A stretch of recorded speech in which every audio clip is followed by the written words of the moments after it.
boardwalk at Main Beach, and if you are in favor of that, how would you carry that out? Right now, again, I think it looks just fine the way it is. I would not be in favor of relocating it.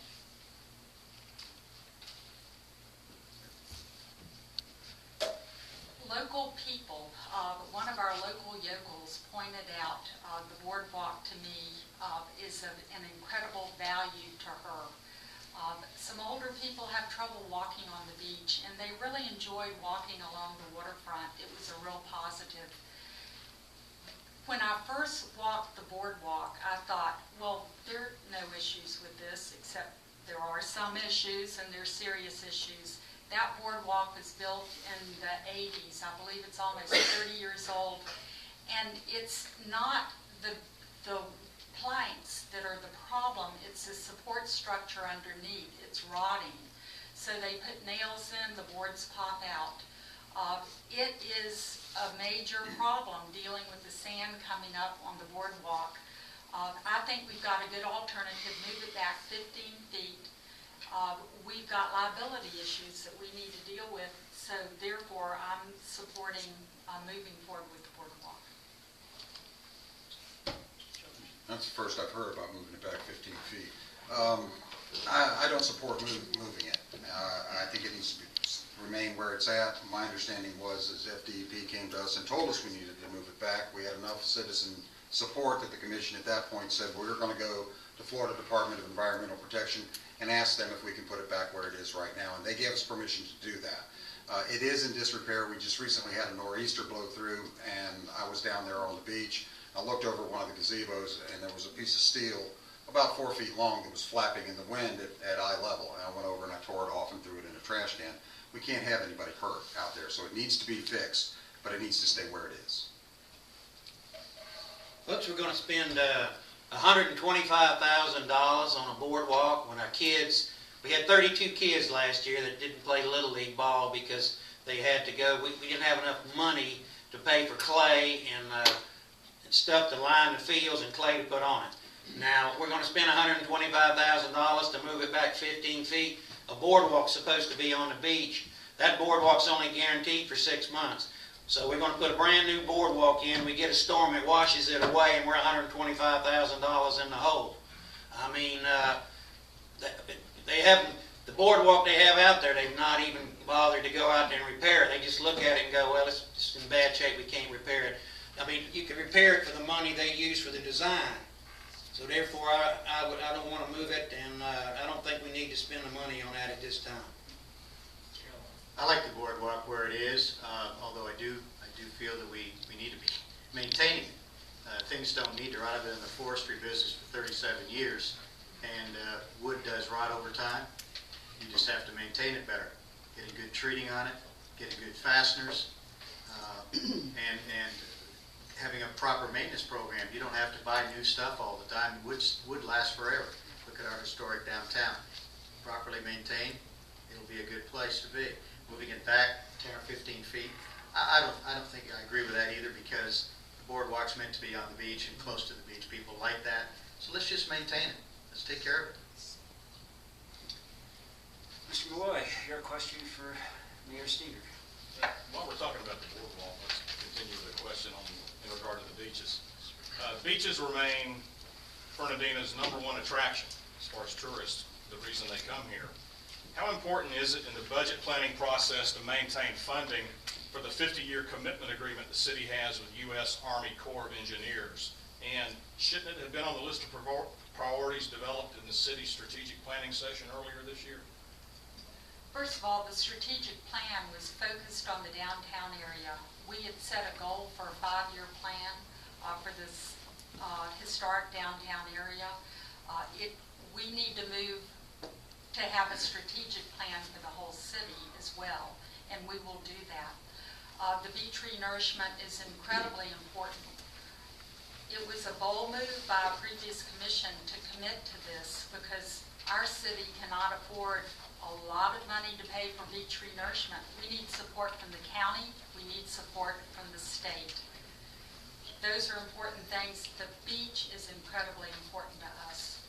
and we are working hard to save up enough money to make it happen in the next 2 to 3 years.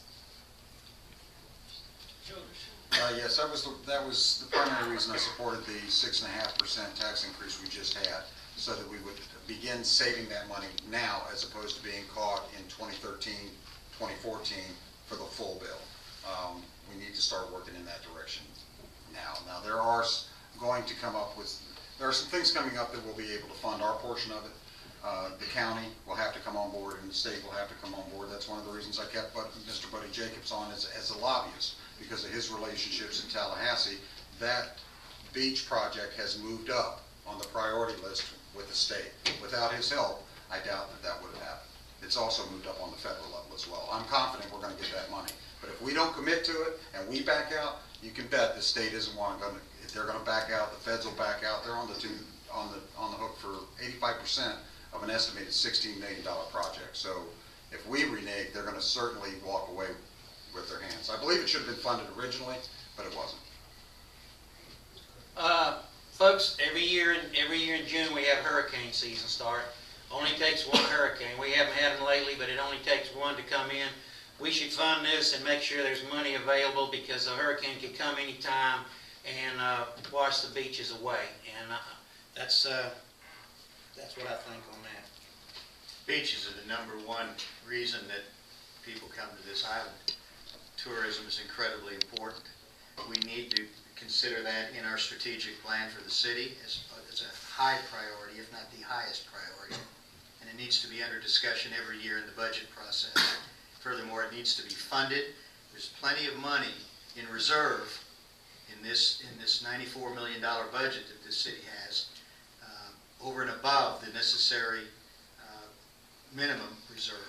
So we need to push some of that money towards that beach project. The fact that we put off the renourishment this year concerns me, in that we entered into an agreement with the federal government and the Army Corps of Engineers regarding maintaining this beach. I'm concerned, number one, that the money hasn't been set aside, so we're talking about, I believe, $700,000. That's not chump change. We're also talking about, are we in breach of contract, or could the government turn around and say, well, because you didn't do the renourishment on the original schedule, we don't have to honor our side of the agreement. So guess what, folks, you're on your own.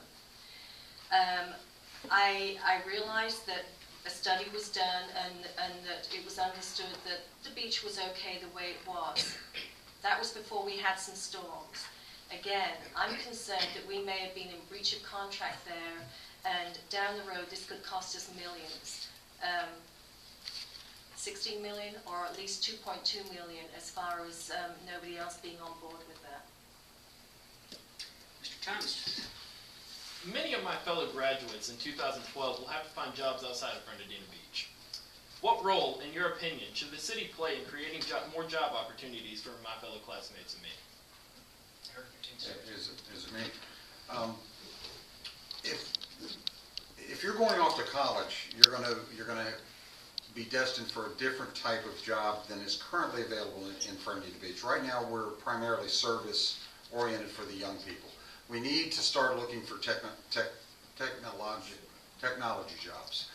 One of the things that recently happened, in my experience, is I met a gentleman who has the Saudi Arabia Middle East exclusive, I think it is, for beach aircraft. He opened up a hangar here locally after my conversation with him. His intent is to refit those jets with Arabic and English instrumentation. This happened at the same time that the economy collapsed, so he's a businessman. He's put the brakes on it. That is still in the works, and it could 2012, I don't know. I haven't talked to him recently, but that is something that he still wants to do. First of all, the government doesn't create jobs.